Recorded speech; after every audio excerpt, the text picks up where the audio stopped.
కావలి పట్టణంలో మాజీ ఎమ్మెల్యే గంప గోవర్ధన్ తన నివాసంలో సోమవారం రాష్ట్ర బడ్జెట్ పై మీడియా సమావేశం ఏర్పాటు చేశారు. ఈ సందర్భంగా మాజీ ఎమ్మెల్యే గంప గోవర్ధన్ మాట్లాడుతూ కాంగ్రెస్ ప్రభుత్వం ఇచ్చిన 6 గ్యారంటీలకు సంబంధించిన సంతకం చేసిన పత్రం ముఖ్యమంత్రి రేవంత్ రెడ్డికి కనబడటం లేదని గంప గోవర్ధన్ ప్రశ్నించారు.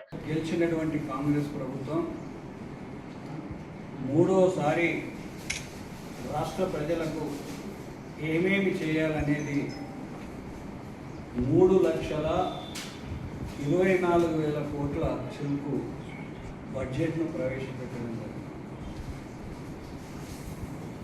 ఒక్కసారి 2023 ఎన్నికల్లో కాంగ్రెస్ పార్టీ మేనిఫెస్టోలో ఏమేమి చెప్పింది, వాళ్ళు చేస్తున్న కార్యక్రమాలు ఏంటి ఒక్కసారి బేరేజ్ వేస్తే ఆ రోజు ఢిల్లీలో ఉన్నటువంటి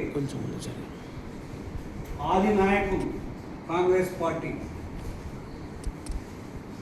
రాహుల్ గాంధీ, సోనియా గాంధీ, ప్రియాంక గాంధీ, మల్లికార్జున ఖార్గే వచ్చి 6 గ్యారంటీలకు 6 ప్లేస్లలో రిలీజ్ చేసి రాహుల్ గాంధీ స్వయంగా చెప్పిండు, ఈ 6 గ్యారంటీలు మేము మేనిఫెస్టోలో పెట్టడమే కాదు,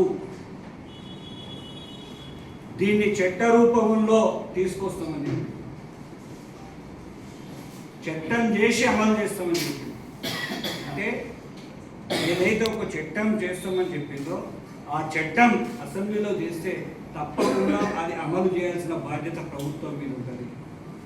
కానీ ఈరోజు దాదాపు 2.5 సంవత్సరాలు గడిచిపోయింది ఈ ప్రభుత్వం అధికారంలోకి వచ్చి. నిన్నగాక మొన్న మూడోసారి 5 బడ్జెట్లలో మూడోసారి బడ్జెట్ పెట్టడం జరిగింది. కానీ ఎక్కడ ఆ 6 గ్యారెంటీల చట్టబద్ధత తీసుకురా మరీ చెప్తుంది. ఏమైపోయాయి ఈ మాటలు అని అడుగుతాను. అదేవిధంగా మహాలక్ష్మి 18 ఏళ్ళు నిండిన ఆడ బిడ్డ అందరికీ నెలకు 2,500 రూపాయలు 1వ తారీఖున మీ బ్యాంకు ఖాతాలో జమ చేస్తా ఉన్నారు. ఇలా మూడో బడ్జెట్ ఆ ఊసే లేదు. ఈ దేశం మొత్తంలో బీడీ కార్మికుల పెన్షన్ అనేది లేదు. కానీ కేసీఆర్ గారు తెచ్చిన తెలంగాణలో అందరినీ కాపాడుకోవాలని బీడీ కార్మికులకు కూడా ఆ తంబాకుతోని ఆరోగ్యాలు చెడిపోతున్నాయి, వాళ్ళకు ఆసరా ఇవ్వాలని ఆ రోజు 2,016 రూపాయలు పెన్షన్ స్టార్ట్ చేసి ఇచ్చింది. నువ్వు ఎన్నికలలో చెప్పినావు, ప్రభుత్వం అధికారంలో రాగానే డిసెంబర్ 9 నాడు బీడీ కార్మికులకు కొత్త పెన్షన్లు